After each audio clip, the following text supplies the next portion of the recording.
देखो जैसे आपने पढ़ा था एसी चैप्टर पढ़ा था, ठीक है, उससे पहले डीसी पढ़ा था, ठीक है। तो अगर आपको याद होगा डीसी में हम लोग लिखते थे 12 वोल्ट लेते थे, 13 फिर 20 वोल्ट ले लेते थे, 10 वोल्ट ले लेते थे, है ना। फिर एसी में आए तो एसी में हमने पढ़ा 220 वोल्ट पढ़ा, 110 वोल्ट पढ़ा, ठीक है, कि एसी वोल्ट 110 वोल्ट पर है, इस तरह से। तो ये सारा जो है, ठीक है, तो ये सारा क्या कहते हैं 220 वोल्ट, 110 वोल्ट, ठीक है। एक मिनट जरा से देख लिया भैया। अच्छा, ठीक है। तो ये जो है यानी कि 220 वोल्ट, 110 वोल्ट, 12 वोल्ट, 20 वोल्ट। तो अब यहाँ पर देखो, यहाँ पे जो डिवाइसेस काम कर रही थी, यहाँ पे जो डिवाइसेस काम कर रही थी कौन कौन सी थी, जैसे ट्रांसफार्मर है, ठीक है, हमारे जो हाउस होल्ड सर्किट्स थे वो काम करते थे सारे के सारे, जैसे फैन हो गया, गीजर हो गया, ठीक है ना, ये सारा का सारा हाउस होल्ड सर्किट एक तरह से कह सकते हैं, हाउस होल्ड अप्लायंसेस कह सकते हो, ठीक है। डीसी में हम लोग जो है जो थोड़ा छोटा छोटा कर सकते हैं, जैसे गाड़ी चला सकते थे डीसी बैटरी से, और ये सब कर सकते थे।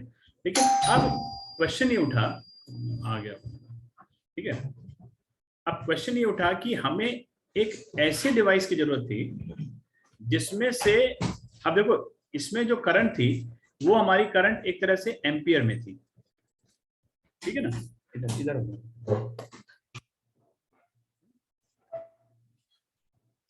जल्दी बैठो सर। जो करंट थी हमारी वो किसमें थी बेटा, एम्पियर में थी, इसमें भी हमारी करंट एम्पियर में थी। लेकिन अब कुछ डिवाइसेस ऐसे हमने जन बनाए जो क्या कहते हैं, जिनमें करंट का हमें जो मिलना था वो मिली एम्पियर में मिला चाहिए था, या माइक्रो एम्पियर में चाहिए था, यानी जिसमें करंट जो है बहुत कम से कम अमाउंट में हमें चाहिए थी। तो ये एक ऐसा डिवाइस हमें ढूंढना था। तो भाई लग गए इसके पीछे कि ऐसा कैसे करा जाए। कि भाई आप देखो ना, आप सीधी सी बात है, जैसे आपके मोबाइल फोन होता है, अब एक सिंपल सा मोबाइल फोन में कितने वोल्ट की बैटरी होती है, 5 वोल्ट की बैटरी होती है। 5 वोल्ट की बैटरी से जो मोबाइल के अंदर जो डिवाइसेस जो अंदर लगी हुई हैं वो सब कितने पे काम कर रही, कितने कितना करंट बह रहा होगा, कुछ मिली एम्पियर करंट बह रहा होगा, कुछ माइक्रो एम्पियर बह रहा होगा, करंट अलग अलग बह रहा होगा। अब सोचो अगर ये मोबाइल को आप डायरेक्ट जो है 220 पे जोड़ दो तो फूक जाएगा तुरंत, है ना। तो अब यानी इसके बीच में कौन ऐसा मीडिएटर है जो उस वोल्टेज को कम करके यहाँ भेज रहा है, वो चार्जर। चार्जर के अंदर एक ऐसी डिवाइस लगाई जाती है जो हाई वोल्टेज को कम करती है, ठीक है, और कम करने के बाद में जो है कंट्रोल्ड करंट देगी। तो यहाँ पर जो सेमीकंडक्टर का इन्वेंशन क्यों किया गया, सेमीकंडक्टर से पहले देखो ये दिमाग में आया था कि भैया मिली एम्पियर अगर मुझे बहुत लो ऑर्डर में करंट देनी है और वो भी कंट्रोल्ड करंट देनी है, तो ये सोचा गया भाई देखो एसी वेसी सब था उस समय, करंट मैक्सिमम अमाउंट हमेशा मिल रही थी, आप जितने भी इलेक्ट्रिकल अप्लायंसेस देखते थे वो ज्यादा से ज्यादा 220 में डायरेक्ट कनेक्ट होते थे। तो जब कंट्रोल करंट की बात आई तो सबसे पहले सेमीकंडक्टर से पहले एक कॉन्सेप्ट आया था थर्मियोनिक एमिशन। थोड़ा इसका हिस्ट्री जानना जरूरी है, नहीं तो तभी समझ में आएगा कि हम क्यों पढ़ रहे हैं चैप्टर को, ठीक है। थर्मियोनिक एमिशन, थर्मियोनिक एमिशन ये था कि थर्मियोनिक एमिशन में ये कहा गया कि भाई अगर मान लीजिए जो है,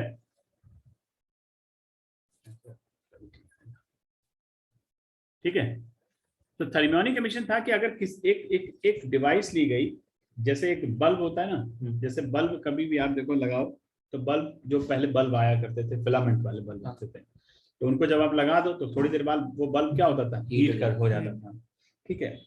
तो पहले जैसे गुड नाइट नहीं आती थी, मशीन आती है, उसके ऊपर रख देते थे, ठीक है ना, और इतनी गर्म होती थी कि वो अच्छे से काम करती थी, वर्क करती थी। अब उसकी मशीन, ठीक है, अब उसकी मशीन आ गई, पहले गुड नाइट की वो आती थी, टेबलेट टाइप से आती थी, है ना।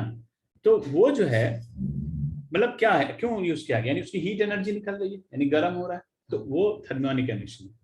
तो जो सबसे पहले थर्मियोनिक एमिशन जो डिवाइस बनाई गई थी उसको बोला गया था डायोड बॉल। कौन सा बोला गया था, डायोड बॉल। डायोड वॉल्व जो था, डायोड वॉल्व में एक्चुअली में क्या था कि एक बल्ब बनाया गया ऐसे, ठीक है, और इसमें फिलामेंट रखा गया इस तरह से, और ये जो है इसको बैटरी से कनेक्ट किया गया। यहाँ पर एक प्लेट रखी गई, this is cathode plate, this is anode plate, और इसको कनेक्ट कर दिया गया। तो अब जब इसमें करंट पास किया गया, ठीक है, तो फिलामेंट क्या हुआ बेटा, हीट हुआ, फिलामेंट जो है हीट होने लगा, तो इलेक्ट्रॉन को क्या करता है, फिर ये एमिट करना स्टार्ट करता है। तो अब इलेक्ट्रॉन सबसे पहले कहाँ पहुंचे, कैथोड प्लेट पे, फिर कैथोड से कहाँ जाएंगे, ये एनोड प्लेट की तरफ इकट्ठा होना जाएंगे इस तरह से।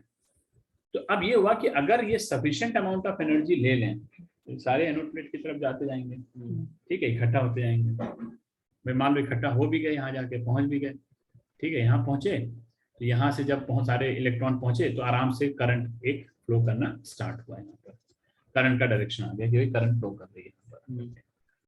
लेकिन इसका एक ड्रॉबैक आया, ड्रॉबैक ये आया कि हम जितना वोल्टेज दे रहे थे उसमें से उतना हमें आउटपुट नहीं मिल रहा था, क्योंकि कहीं ना कहीं in the form of heat energy बहुत ज्यादा लॉस हो रहा था। फिर इसको सही किया गया, ट्रायोड वॉल बनाया गया, ठीक है, जैसे आईफोन पहले सबसे पहले 4 आया, फिर 4S आया, फिर 5 आया, फिर 5S आया, फिर 6 आया, 6X आया, ऐसे करते तो अपग्रेड होते गए ना, उसी तरह से ये भी अपग्रेड किए गए, ठीक है। तो पहले आया डायोड, फिर आया ट्रायोड। ट्रायोड में क्या किया गया कि एक सेंटर प्लेट डाल दी गई बीच में, यहाँ पर ऐसे, इसको बोलते हैं ग्रिड। क्या बोलते हैं, ग्रिड, ग्रिड प्लेट बोलते हैं। तो ये ग्रिड प्लेट डाल दी गई, फिर इसको और फिर देखा गया, फिर भी कुछ ना कुछ वो मिला, ठीक है। ये चैप्टर पूरा पढ़ना है, रीड करना है साथ साथ। सुन रहे हो आप लोग भी बेटा, हेलो, ये अपनी अपनी एनसीईआरटी ओपन करके रख लो, ठीक है, और ये चैप्टर साथ साथ रीड करना है, साथ साथ रीड करना है, साथ साथ उसी में मार्क करना है।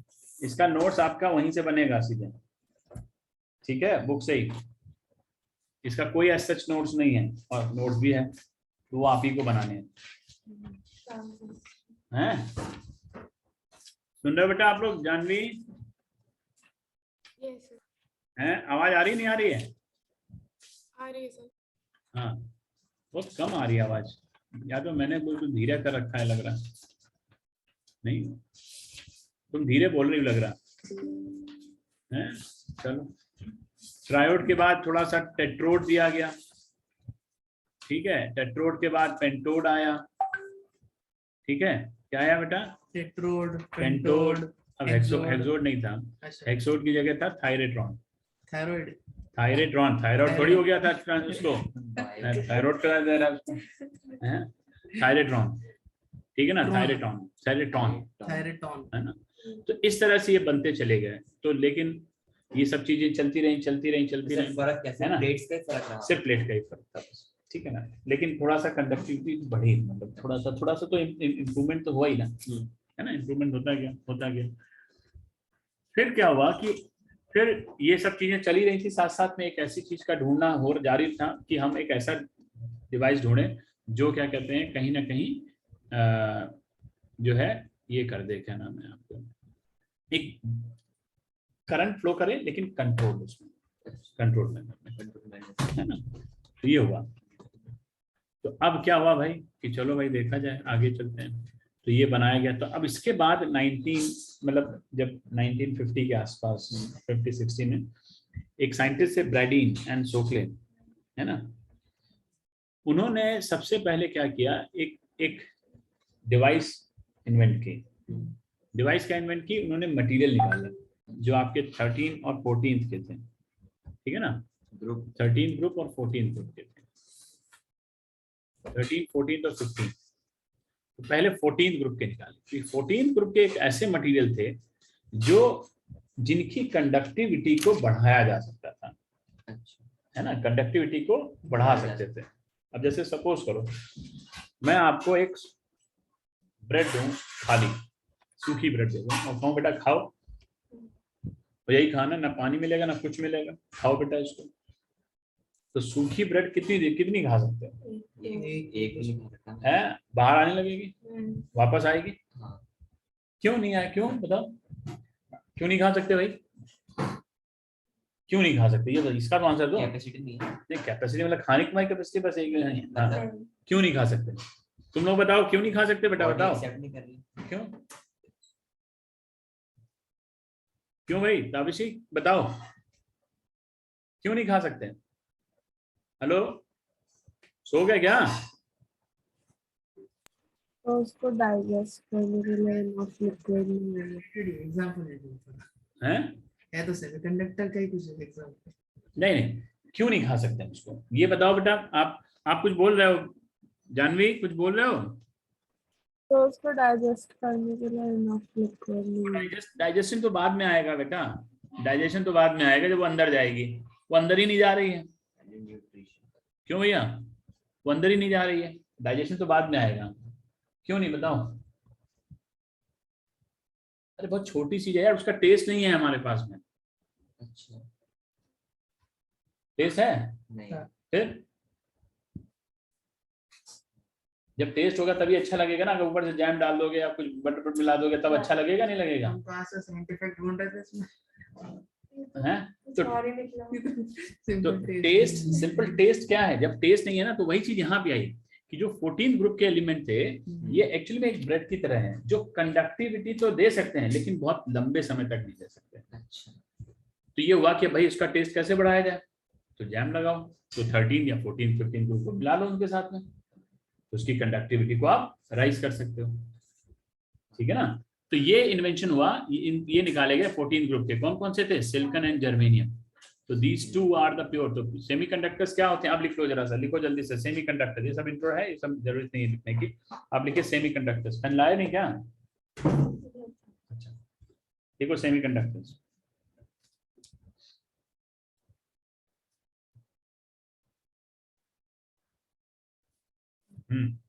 ठीक है। Semiconductors are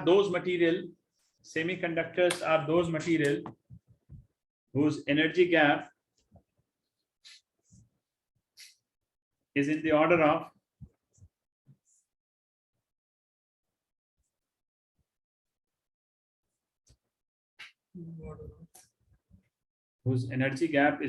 of देखो 1 electron volt. 1 electron volt,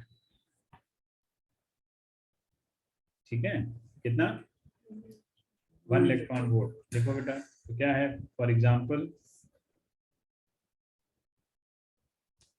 silicon and germanium are the pure semiconductor. लिखे सिलिकॉन एंड जर्मेनियम जो है, these are the pure semiconductor.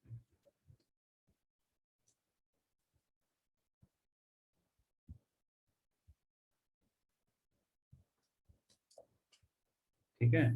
Silicon and germanium क्या है? Pure semiconductor.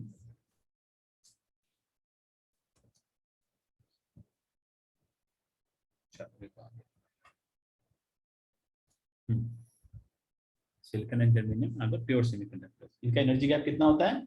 1। लिखो फॉर सिलिकॉन, लिखिए for silicon energy gap. Energy gap का मतलब है कि समझाएंगे क्या होता है। Silicon energy gap, this is Eg।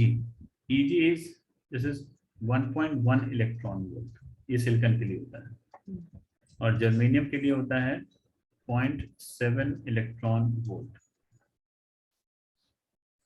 ठीक है? ये एनर्जी गैप क्या होती है? जैसे कहते हैं कि जैसे वर्क फंक्शन होता था कि कितनी मिनिमम एनर्जी किसी को दिया जा सकता है? तो कितनी एनर्जी जो है अपने साथ यूज कर सकते हैं। हाँ, लेने कैपेसिटी है उसकी। हाँ, तो कितनी एनर्जी आप दे सकते हो उसको, जो है जिससे कि वो क्या कहते हैं, एक जगह से दूसरी जगह पहुंच सके। ठीक है? अब एक जगह से दूसरी जगह क्या है यहाँ पर, वो भी वर्ड हम यूज करेंगे। तो यहाँ पे एनर्जी गैप यही है कि भाई इतनी एनर्जी दोगे तभी ये काम करेंगे, नहीं तो नहीं करेंगे। समझे ना? तो ये चीज ध्यान रखना है। तो ये होता है। तो 1.1 electron volt and this is 0.7 electron volt. चलने से पहले इनिशियल एनर्जी जरूरी है। ऑब्वियस है, किसी को भी आप पानी गर्म करोगे तो क्या पहले नीचे का तली गर्म नहीं होगा क्या? है, जब तली गर्म होगा तभी तो आगे का ऊपर सब कुछ धीरे धीरे गर्म होगा। थोड़ी कि गर्म करते ऊपर देखा हाँ भाई बहुत गर्म हो गया है, ऐसा क्यों होता है? क्यों भाई? तो फिर चाहिए होगा ना, मिनिमम एनर्जी तो चाहिए ना डिफ्यूजन करने के लिए। ठीक है? तो लिखिए अब आगे। तो जो ये दो होते हैं, तो एमिशन जो होता है ना, तो जो जैसे ये आपका सेमीकंडक्टर्स ये अलग है। अब सेमीकंडक्टर्स आपके अलग अलग भी होते हैं। ठीक है? जैसे आपके इनऑर्गेनिक सेमीकंडक्टर्स होते हैं, आपके ऑर्गेनिक सेमीकंडक्टर्स होते हैं। जैसे आपने देखे होंगे जो एलईडीज होती हैं, जितनी एलईडी बनाई जाती हैं, एलईडी एक तरह से इनऑर्गेनिक सेमीकंडक्टर्स होते हैं। एलईडी क्या होती हैं? इनऑर्गेनिक सेमीकंडक्टर्स होती हैं। ठीक है ना? और जो ऑर्गेनिक सेमीकंडक्टर्स होते हैं, जैसे जितने भी डिस्प्ले बोर्ड्स बनाए जाते हैं, आपने देखा होंगे, नहीं डिस्प्ले बोर्ड लगे होते हैं रेलवे स्टेशन पे, सब जगह आजकल। हाँ, मैकडोनल्ड जाते हैं तो मेट्रो नंबर स्टेशन। है ना, मैकडोनल्ड में लगा हुआ है बाहर डिस्प्ले बोर्ड, तुम्हारा नंबर ही आएगा। ये सब क्या है, ये ऑर्गेनिक सेमीकंडक्टर्स हैं सारे। आपने देखा होगा उसमें एक कॉमन नंबर होता है 8 ऐसे, दिस इज BCD है ना, एक क्रिस्टल डिस्प्ले होता है, ठीक है ना, बाइनरी क्रिस्टल डिस्प्ले बोलते हैं इसको, BCD हाँ। है ना। तो इससे सब नंबर्स बन जाते हैं। आप लिफ्ट में जाइए, यहाँ पे 8 दिखता नहीं दिखता खाली है, उसके बाद सब नंबर बन जाते डबल हैं, 8 हाँ, है 0 है 1 ना, 2 सब कुछ बन जाता है आपका, ठीक है ना। तो ये क्या, ये ऑर्गेनिक सेमीकंडक्टर्स होते हैं जो इस तरह से यूज किए जाते हैं, ठीक है। तो ये इसको आप अगर आप कभी BCD। हाँ हाँ, आगे कभी आप फ्यूचर में कुछ पढ़ेंगे इलेक्ट्रॉनिक्स के बारे में, तब कहीं जाकर के इसको इसके बारे में पता चलेगा, ठीक है। तो ये होता है। तो चलिए देखिए, तो इसमें ये अलग अलग हैं, जरा पेज निकालो, एनसीईआरटी खोलो एक मिनट जल्दी से, ठीक है। क्लासिफिकेशन ऑफ, अच्छा एक चीज और लिख लो, एक और लिखो, एक डिफिनेशन और लिख लो सेमीकंडक्टर्स की, लिखो बेटा, आप लोग भी लिखो कि semiconductors are those material whose electrical, लिखिए whose semiconductors are those material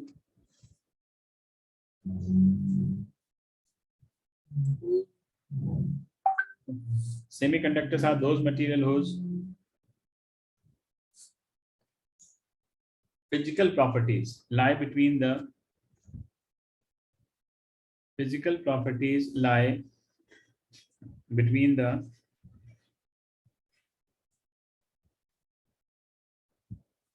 conductors and insulator.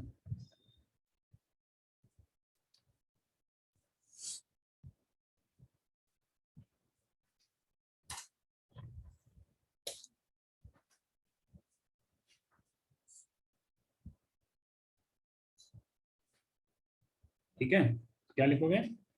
those material whose physical हाँ, आप property जरा lie निकालो, एक मिनट निकालो बेटा, बुक निकालो, खोलो Page पहला 468 टॉपिक, हाँ पहला टॉपिक निकालो, 14.2 निकालो, कितना है 4? 468 हाँ नहीं book के साथ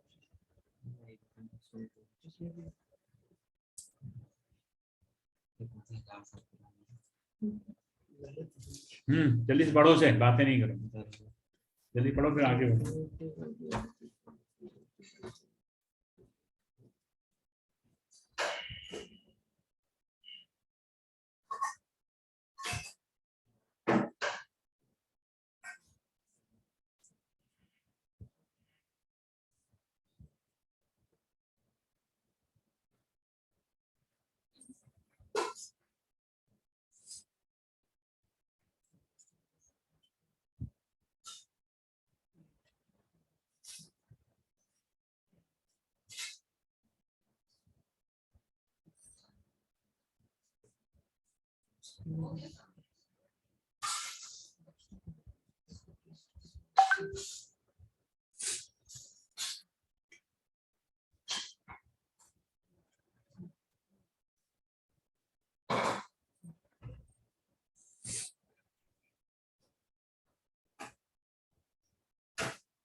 चलिए एस क्या है इसमें?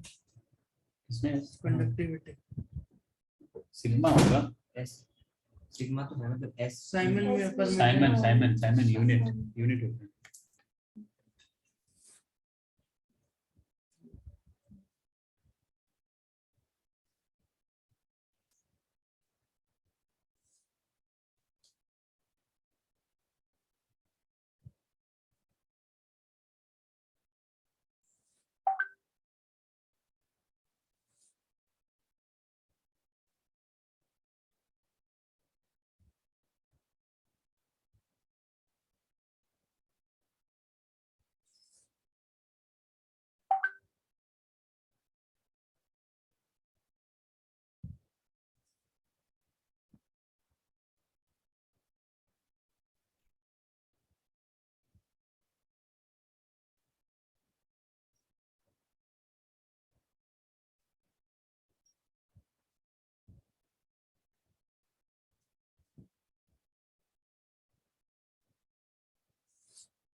पढ़ लिया?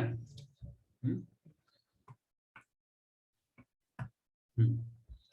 ये जो कॉम्प्लेक्स बोर्ड से होते हैं, जैसे अगर आपके सोसाइटी में पता नहीं लिफ्ट के ऊपर आगे आजकल जो लगाते हैं वो ऑर्गेनिक मानते हैं। शायद तो बहुत आगे निकल जो अभी आप 8 वाला बताए थे तो उसमें इनऑर्गेनिक में आ गया, इनऑर्गेनिक में भी आता है, इसमें भी आता है। ऑर्गेनिक में क्या है? देखो बेटा, है ना, क्या हुआ? इसमें कुछ चीजें हैं इनऑर्गेनिक में। हाँ, CDS सीबीएस पूरा नाम है बेटा, कैडमियम, आर्सेनिक, टेल्यूरियम, है ना। हाँ, और पूरा। GAS germanium. नहीं, गैलियम आर्सेनाइड, आर्सेनाइड, पीबी। भगवान थोड़ी याद करें, तुम्हें याद करना है। सर ऐसे मैं लिखाऊंगा तो टीचर को हाँ, नंबर लिखो लिखो बेटा। ठीक है, तो अब लिखो इसमें बैंड थ्योरी, यहाँ से सबसे पहला क्वेश्चन स्टार्ट होता है। तो क्वेश्चन नंबर 1 क्या है आपका? चलो लिखो, क्वेश्चन नंबर 1 है, यहाँ से क्वेश्चन वाइज बताते जाऊंगा आपको। ठीक है, तो लिखिए क्वेश्चन नंबर 1 है, देखिए, explain conductor, insulator and semiconductors. Explain conductors, insulator and semiconductor on the basis of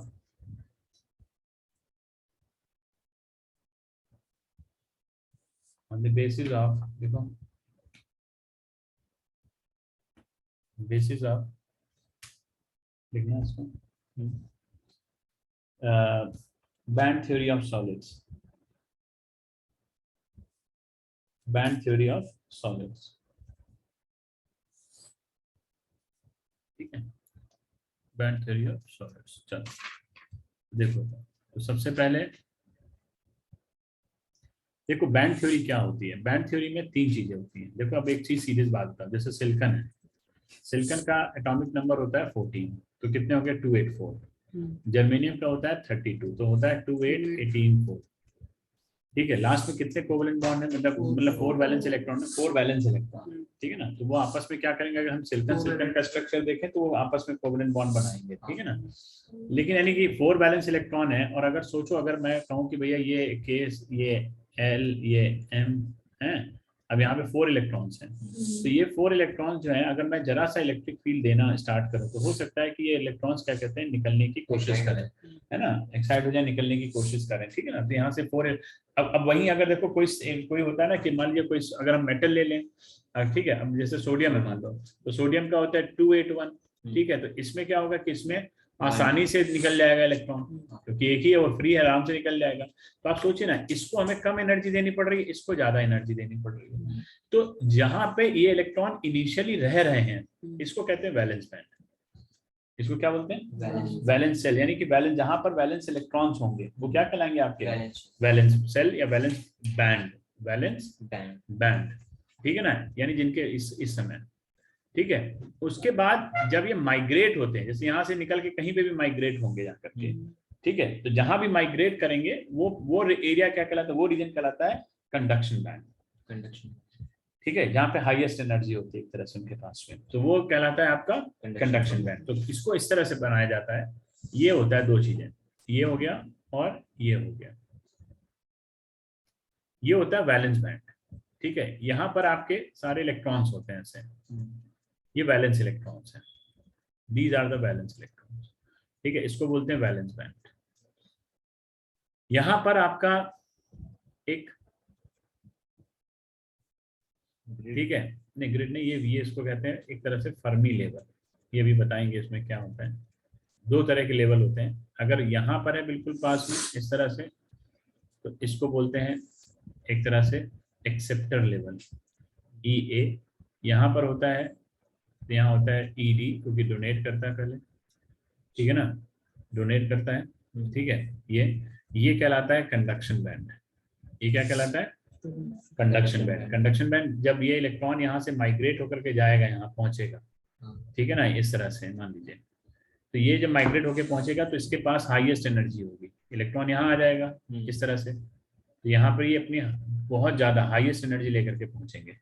तो इनके बीच का जो डिफरेंस होता है ना, इनके बीच का, यानी top of the valence band और bottom of the conduction band, ठीक है, top of the valence band and bottom of the conduction band, इसको कहा जाता है बैंड गैप। क्या बोलते हैं? Band बैंड गैप और एनर्जी गैप।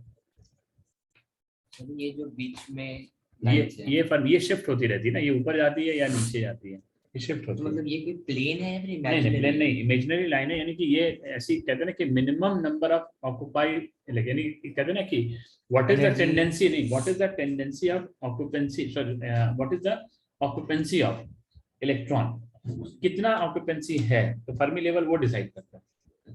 ठीक है, अब जैसे सपोज तुम छत को छूना चाहते हो, अब तुम छू नहीं पा रहे हो, तो तुमको एनर्जी मिल जाए तो तुम छू लो शायद, है, या ऊपर कोई, मैं ऊपर बैठ जाऊं इसके और तुम जंप करो, मैं तुम खींच लो पकड़ करके, तो भी हो गया, या नीचे तुमको कुछ दे दूं, पंप कर दूं, तो मिनिमम एनर्जी भी तो चाहिए होगी तुमको नीचे से भी तो ऊपर आने के लिए, है, तो वो, तो उसको वो एक तरह से, तो क्या होता है ये फर्मी लेवल, यानी कि वो एक तरह से टेंडेंसी है कि कितना ऑक्यूपेंसी हमें देनी पड़ेगी एक इलेक्ट्रॉन्स को फिल करने, कितना, ठीक है ना, तो टेंडेंसी होती है एक तरह से। ठीक है, निकालो एक मिनट, है ना, बुक निकालो, पहले एक बुक निकालो, ये पढ़ना ये वाला।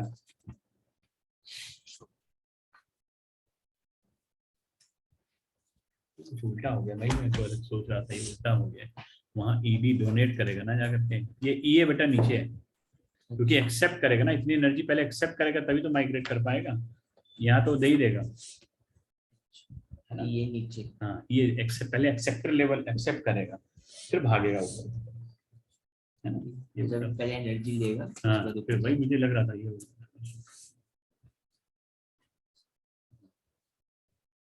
चलो निकालो, ये निकालो, बैलेंस थ्योरी निकालो इधर, यही वाली, हाँ यही वाली पढ़ो, यही वाली, ये वाला, हाँ यहाँ से पढ़ो, यहाँ से पढ़ो, मिल गया डेफिनेशन, है, मिला नहीं मिला, देखो पढ़ो बेटा, पेज नंबर 469,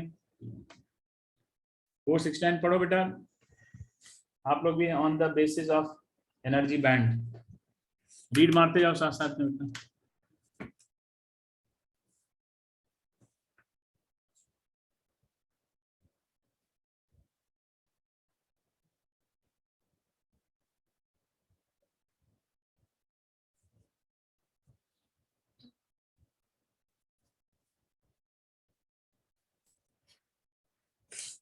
और नोट नोट कर लेना, अपने साथ साथ बनाते भी जाओ, नोट भी कर लो साथ साथ।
Excuse me, sir.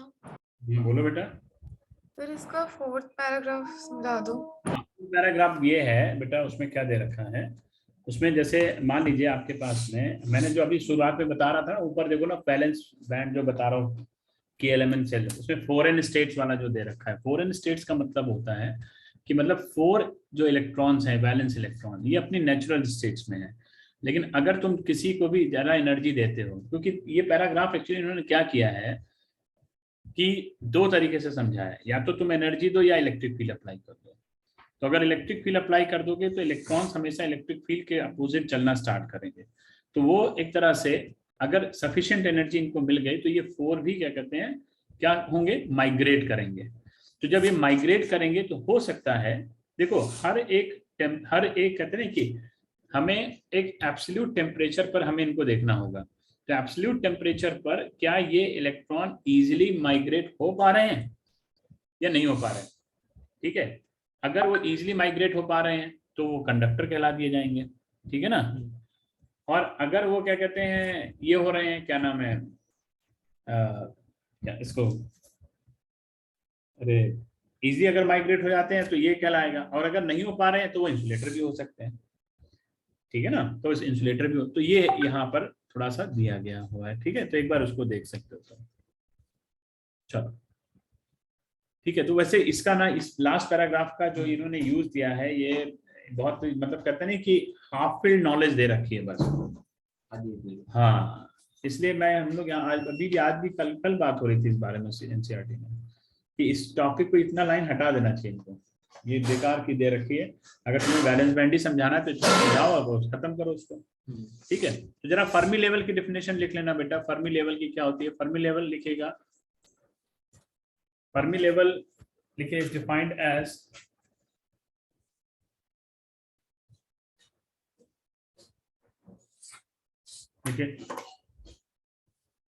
defined as the tendency of an electron to occupy the shell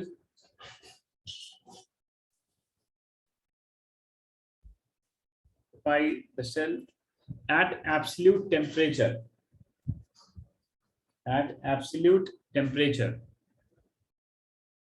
अच्छा कोई पूछता नहीं फर्मी लेवल की डेफिनेशन, ठीक है ना।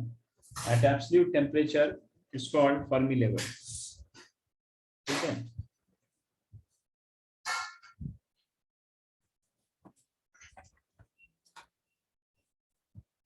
ठीक है, क्या है,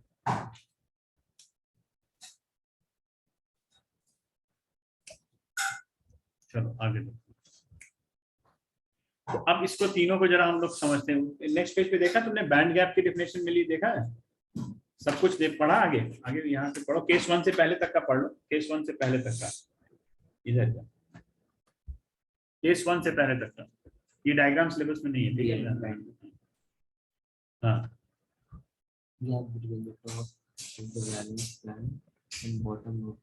कंडक्शन,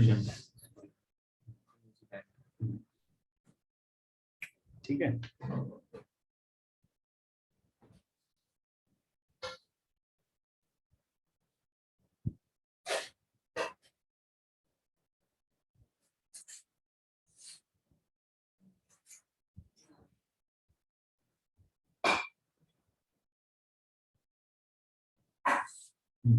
देख बेटा, तो चलो लिखो। अब जैसे सबसे पहले है, बंद कर देगा, कम कर दो।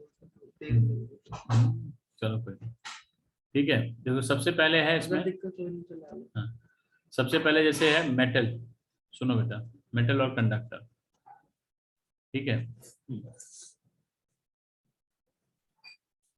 अगर इसका बैंड का ये देखना है तो इसमें क्या होता है कि मेटल में कम एनर्जी पे, जैसे ये है, ये कंडक्शन बैंड है और ये वैलेंस बैंड है।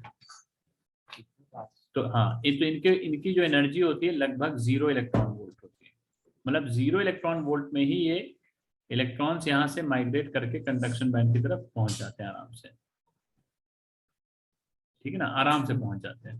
तो जो एनर्जी है यहाँ पर, this energy is nearly 0 electron, यहाँ से इलेक्ट्रॉन माइग्रेट करते हैं और यहाँ पर क्या बनाएंगे, यहाँ वैकेंसी बनाएंगे, भाई अगर तुम अपनी चेयर छोड़ करके हटोगे तो चेयर खाली हो जाएगी ना, है? तो वो क्या बन गई, वो वैकेंसी हो गई, तो उसको क्या बोलते हैं, वैकेंसी। ठीक है ना, तो वैकेंसी मतलब होल्स, एक तरह से ये कह सकते हैं उसको। अच्छा, यहाँ पर एक क्वेश्चन लिया गया, आप अगर अपनी बुक में देखें तो नीचे देखिए, वहां पे एनर्जी क्या 3 इलेक्ट्रॉन वोल्ट दी गई है दोनों हर केस में, कि मैक्सिमम, नीचे डायग्राम में देखिए, greater than 3 electron volt.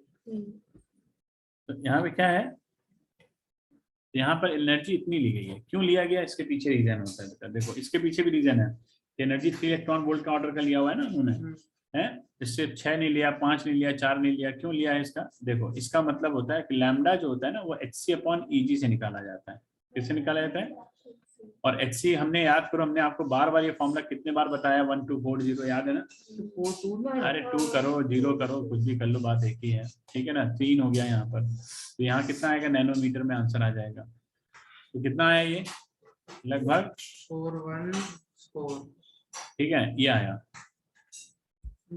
अब ये वेवलेंथ किस में आती है, ये वेवलेंथ आती है विजिबल रीजन में, आती कि नहीं आती, यानी इससे अगर हम नीचे रखेंगे, देखो ना, अब तुम ईजी को कम करते जाओ तो उतनी ये वेवलेंथ बढ़ती जाएगी, नहीं बढ़ती जाएगी, यानी ग्रेटर देन 3 इलेक्ट्रॉन वोल्ट यहाँ पे लिया है इन्होंने, कि लेस देन 3 इलेक्ट्रॉन वोल्ट, या तो energy less than 3 electron volt हो, तो लेस देन 3 इलेक्ट्रॉन वोल्ट ये कंडक्टर्स और सेमीकंडक्टर्स में चली जाती है, लेकिन ग्रेटर देन 3 इलेक्ट्रॉन वोल्ट अगर दोगे तो वो कहाँ चली जाएगी, इंसुलेटर्स में चली जाएगी।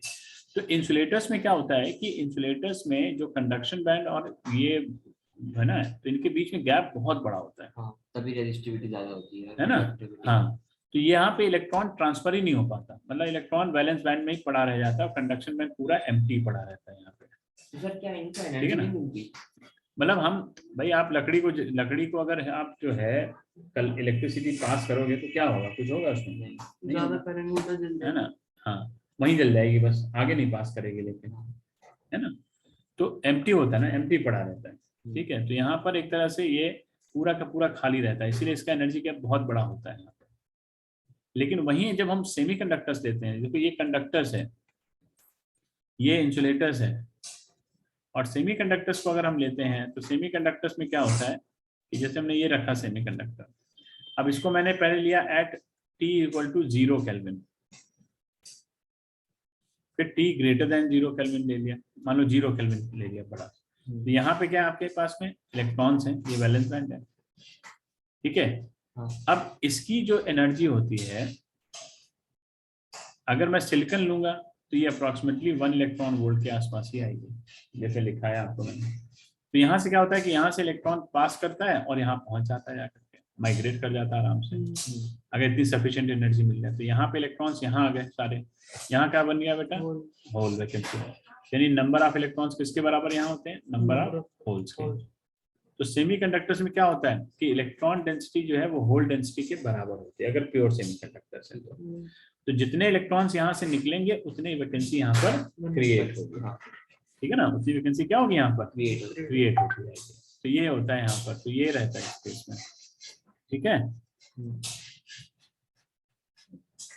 ये आएगा, ठीक है बेटा, तो यहाँ से निकला यहाँ पे आ गया, यहाँ से निकला यहाँ पे आ गया, यहाँ से निकला यहाँ पे आ गया, ठीक, इस तरह से आता है।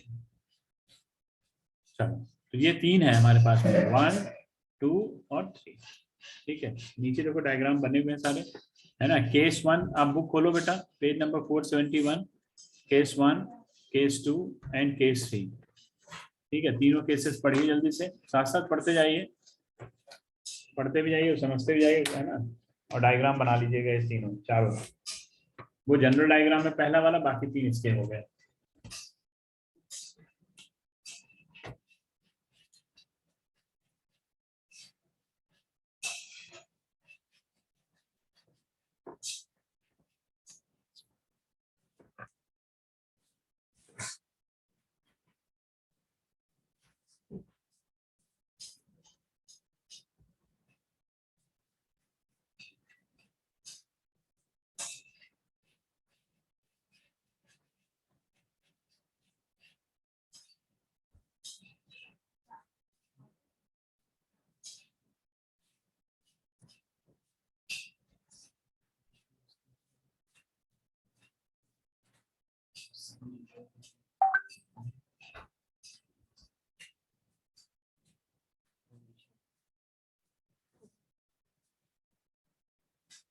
क्या बोलो? बैकएंड यूजर होल्ड्स के नीचे। एम्प्टी कहाँ? ये ये नहीं नहीं बैकएंड, हाँ ये और होल्स, उसके नीचे।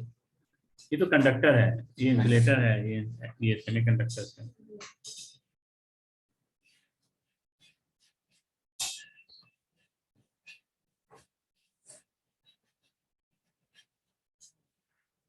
तो सेमीकंडक्टर तो अगली क्लास तक खत्म हो जाएगा। तो कौन कह रहा है अगली क्लास तक खत्म हो दो जाएगा? में 2-3 क्लास अभी तो बहुत कुछ पढ़ा है बेटा, अभी कहाँ से खत्म हो जाएगा? ये साथ ही साथ पढ़ते जाओगे, साथ ही साथ खत्म करोगे तो बस ये वीक लगेगा सर पूरा। टेस्ट पेपर लेना शुरू कर दो। हाँ तो टेस्ट पेपर मैं देना शुरू करता हूँ, अपना करके लाया करो घर से। आप चैप्टर बताते हो चैप्टर क्या पूरा पूरा करो, चैप्टर पूरा अपना करो। हाँ एक बार स्टार्टिंग में एक बार चैप्टर वाइज ना, कोई चैप्टर वाइज नहीं, पूरा करो जो उसमें से आता है, जितना आता है उतना करो। ये देखो तुम्हें, ये देखो दिखाया तुम्हें,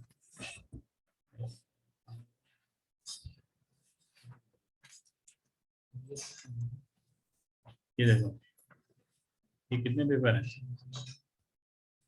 देखो कितने पेपर हैं, देखो सेट वन ये आ गया, ये अभी ये 12 के आ गए सारे हैं, अभी 12 के भी पढ़े मैंने, कहीं 12 से भी डाउनलोड करे। सर ये 3 केस के लिए अलग डायग्राम्स बनेंगे ना? हाँ हाँ तीनों क्लियर है।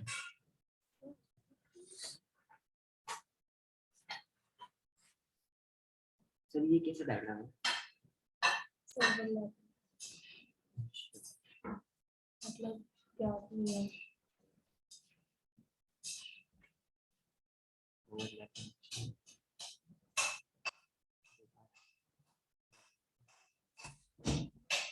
ये रहा।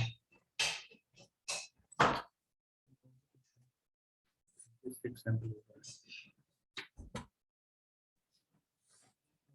ठीक है, एक एक पेपर करके लाया करो, दिया करो मैं। ठीक है ये तो सर एक ये था एक बार चैप्टर एक हफ्ते में ही हो जाएगा सारा चैप्टर। मेरे को पूरी है, सारी बुक है मेरे पास, फिजिकल एजुकेशन ये सब है। जनरल डायग्राम सर केमिस्ट्री में करते क्या होगा सर? हैं? सब कभी काम आ जाती है हमारे, अब तो हमें सब कुछ चाहिए होता है। इतना मटेरियल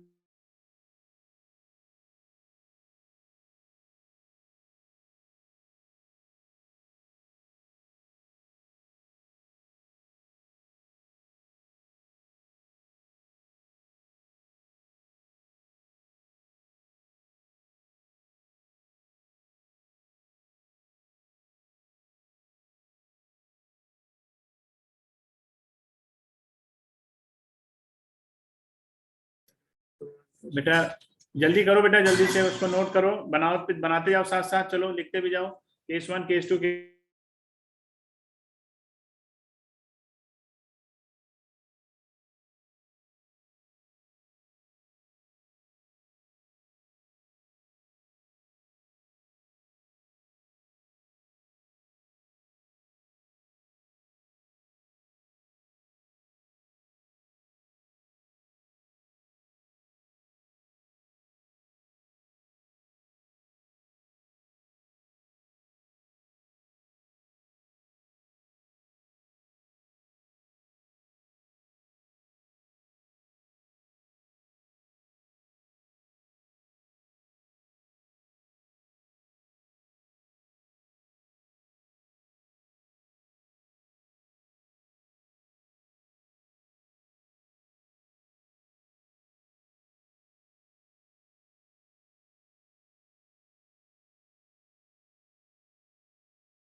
बेटा एक बुकलेट भेज रहा हूँ, उसमें से क्वेश्चन पेपर है खूब सारे, निकाल निकाल के सॉल्व करते रहना, ठीक है? हैं? हाँ, उसे करते रहना क्वेश्चन पेपर। मैथ्स के लोगों से मैथ्स के वैसे भी ऐसे ही भेज सब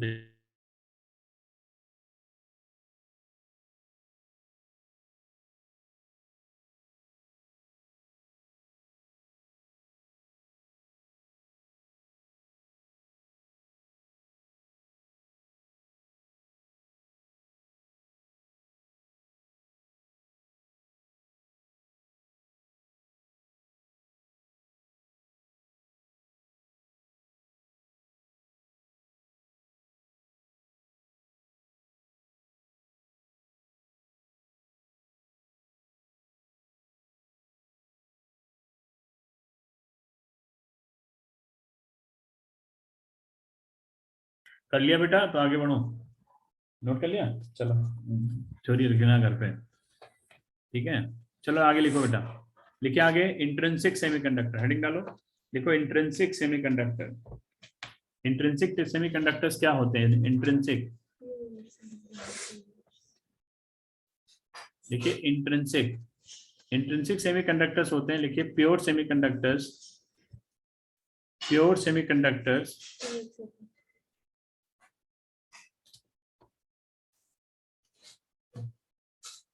impurity less than 1 part per रुको रुको रुको, सुनो। प्योर सेमीकंडक्टर, ठीक है, like silicon and germanium, like silicon and germanium, ठीक है, are called intrinsic semiconductors, intrinsic semiconductor, ठीक है? इसमें जो डोपिंग होती है वो जीरो होती है, इनको डोप नहीं करते हैं, बिल्कुल जीरो होती है, प्योर होता है एक तरह से। इंट्रिंसिक मतलब प्योर, ठीक है? इंट्रिंसिक मतलब क्या होता है? कोई impurity होगी भी तो 1 part per million। हाँ हाँ, तो वो नहीं, वो तो अभी ऐड करेंगे आगे। तो ये प्योर होते हैं, प्योर सेमीकंडक्टर्स। अब क्या होता है देखो, जैसे मान लीजिए ये सिलिकॉन स्ट्रक्चर है हमारे पास में, अब ये है, ठीक है, उसके चारों ओर इस तरह से इलेक्ट्रॉन्स हैं। अगर हम सिलिकॉन का स्ट्रक्चर देखें, क्रिस्टल वाला, क्रिस्टल स्ट्रक्चर, कौन सा स्ट्रक्चर? क्रिस्टल। अब सोचिए थोड़ी देर के लिए, अब इसको थोड़ा वैसे समझेंगे, ठीक है, एक एक चीज करके समझेंगे इसको। ये रहा सिलिकॉन, ये भी यहाँ भी ले लिया हमने, ठीक है, इस तरह से।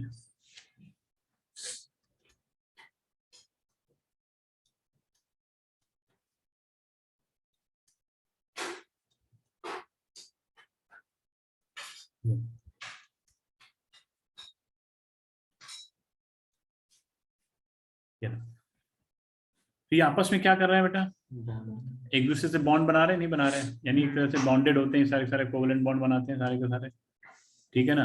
आप कोवेलेंट बॉन्ड बना रहे हैं। अब सोचो थोड़ी देर के लिए कि आपको अगर आपने इसको एनर्जी देना स्टार्ट किया, ठीक है, आपने इसको एनर्जी देना स्टार्ट किया, यानी अगर मैं इसका टेम्परेचर बढ़ाना स्टार्ट करूं, तो टेम्परेचर बढ़ाना स्टार्ट करूंगा तो क्या होगा, इसके बॉन्ड टूटेगा तब जब वो कितनी एनर्जी ले लेगा? 1.1 इलेक्ट्रॉन वोल्ट एनर्जी ले लेगा, ठीक है ना? तो जैसे ही 1.1 इलेक्ट्रॉन वोल्ट एनर्जी लेगा, तो इसका मतलब क्या होगा कि ये यहाँ पर जो बॉन्ड है ये ब्रेक होंगे, और ये ब्रेक होंगे तो ये इलेक्ट्रॉन यहाँ पर फ्री हुआ, ठीक है, ये एक्साइट हुआ, ये यहाँ फ्री हुआ, यहाँ एक्साइट हुआ, ये यहाँ फ्री हुआ। तो बेटा यहाँ का इलेक्ट्रॉन, इसको जैसे जब ये इलेक्ट्रॉन निकलेगा तो यहाँ एक वैकेंसी क्रिएट होगी, है? तो ये वैकेंसी क्या होगा? ये वैकेंसी जा करके इसको फिल कर देगा, जा करके सीधे तुरंत, ठीक है? ये इलेक्ट्रॉन यहाँ की वैकेंसी को फिल करेगा, इस तरह से यहाँ कहीं पे फिल करेगा, ठीक है?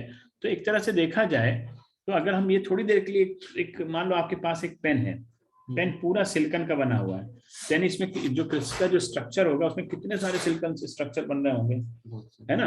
आप सोचिए अगर हम इसको एनर्जी दें यूनिफॉर्मली, अगर हम इसको एनर्जी दें, मान लो जो नहीं डोसा बनाने वाला होता है तवा, उसके ऊपर रख दे तो यूनिफॉर्म एनर्जी मिलेगी? सबको नहीं मिलेगी।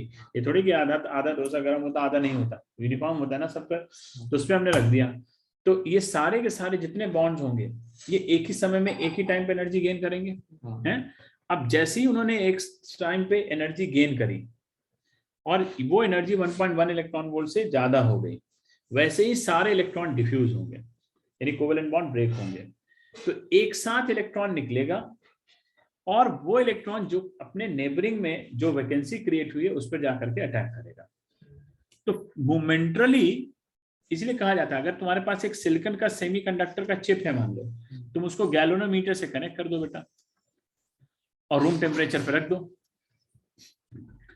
गैल्वेनोमीटर का काम क्या होता है? Detect the electric current. अब तुमने जैसे ही इसको रखा है यहाँ पर, तो आप थोड़ी देर के लिए छोड़ दीजिए। तो अगर मैं इसको रूम टेम्परेचर या सन के कहीं पे भी बाहर रख दूं तो ये एनर्जी गेन करेगा नहीं करेगा? अब ये सेमीकंडक्टर है, ये सिलिकॉन का ही है, तो यहाँ से क्या होंगे, एक समय आएगा कि जब इसके इलेक्ट्रॉन एनर्जी इतनी गेन कर लेंगे, sufficient amount of energy gain करेंगे कि जिससे कोवेलेंट बॉन्ड ब्रेक होगा और इलेक्ट्रॉन फ्री होगा। लेकिन जैसे ही इलेक्ट्रॉन फ्री हुआ वैसे ही सारे के सारे जो इलेक्ट्रॉन थे वो अपने नेबरिंग जो वैकेंसी थी उसको फिल कर देता है। तो मोमेंटली यहाँ पर गैल्वेनोमीटर में एक डिफ्लेक्शन दिखाई देगा। क्यों दिखाई देगा? कि जब सारे इलेक्ट्रॉन जा करके अटैक करेंगे होल्स पे तो इलेक्ट्रॉन होल पेयर कॉम्बिनेशन बनेगा, तो उससे जो है उस समय के लिए थोड़ी देर के लिए करंट बहेगी। थोड़ी देर के लिए क्या होगा? करंट फ्लो होगा। तो वो जो करंट फ्लो हुआ तो उससे उसने डिटेक्ट कर लिया कि भैया हाँ यहाँ पर करंट है। अब यही मतलब है समझने का। समझो यहाँ से कि अगर मैं प्योर सेमीकंडक्टर लेता हूँ तो उसमें डिफ्लेक्शन हो रहा है, खुद से करंट जनरेट कर रहा है। अगर मैं उसको दे रहा हूँ तो यानी हम इसकी करंट को बढ़ा सकते हैं, इसकी कंडक्टिविटी को। अब कंडक्टिविटी कम है तभी तो, क्योंकि एक ही बार में सारे इलेक्ट्रॉन्स निकलेंगे, सारे होल्स को नलीफाई कर देंगे, खत्म हो गया सब जीरो। तो करंट मोमेंटली जनरेट होगी। अब सोचो अगर तुम्हें इसे हमेशा के लिए रखना है तो क्या करना पड़ेगा? तो आगे प्रोसेस अभी हम पढ़ेंगे इसमें कि आगे क्या क्या कर सकते हैं इसमें। तो ये बेसिक है एक तरह से, ठीक है ना? ये क्या है? ये बेसिक स्ट्रक्चर है एक तरह से। तो यहाँ पर सारे, तो यहाँ पे कहा जाता है कि जो नंबर ऑफ इलेक्ट्रॉन्स हैं वो किसके बराबर होते हैं बेटा? नंबर ऑफ होल्स के। ठीक है, नंबर डेंसिटी ऑफ इलेक्ट्रॉन किसके बराबर है? नंबर डेंसिटी ऑफ होल्स के। तो इंट्रिंसिक में same number of electron same holes यहाँ पर फिर बनते हैं यहाँ पर आकर के। ठीक है, तो ये चीज ध्यान रखना है। तो यहाँ पे जो करंट है, तो करंट जब जनरेट होगी तो उसमें इलेक्ट्रॉन और होल्स बोथ आर रिस्पॉन्सिबल, दोनों के दोनों रिस्पॉन्सिबल है, होल्स भी और इलेक्ट्रॉन्स भी, अगर करंट यहाँ जनरेट हो रही है। तो जो करंट जनरेट हो रही है वो उन दोनों की वजह से। ठीक, चलो इसको जरा पढ़ भी लेना, समय पता ही नहीं चला।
ठीक है, तो इसको जरा पढ़ो। अच्छा, इसमें देखो इंट्रिंसिक सेमीकंडक्टर्स पढ़ो एक मिनट। देखो ये रहा पीछे पेज नंबर जरा 474, ये डायग्राम ये आता है बैंड डायग्राम बनाने को। हाँ ये बेटा ये बैंड डायग्राम है, पेज नंबर 474 में बैंड डायग्राम बना हुआ है ना, ये बनाइए। ये वाला? हाँ दोनों, ये वाइट वाले होल्स है। ये पहले इलेक्ट्रॉन्स थे सारा, ये पहले T=0 पे दिखा रहा है, फिर उसके बाद T=0 केल्विन से बड़े पे दिखा रहा है। ठीक है ना, ये दोनों बनाइएगा, एक नंबर का डायग्राम बनाने को आता है ये। ठीक है, हाँ तो आज ये पढ़ो बेटा, इतना रीड कर लेना जरूर, अच्छे से बता दे रहा हूँ, एक एक लाइन पढ़ के आना, जो नहीं समझ में आया पूछना उसको। नारा नहीं आ रहा है? तब अगला देखो, सिर्फ इसमें सिर्फ तुम्हारा बाइसिंग तक ही इंपॉर्टेंट है, उसके बाद चैप्टर बिल्कुल आसान बन जाता है। जहां तक बेसिक कॉन्सेप्ट समझना है वहां तक ही जाता है चैप्टर। सुन रहे हो? क्या सुन रहे हो? बाइसिंग तक इम्पोर्टेंट है।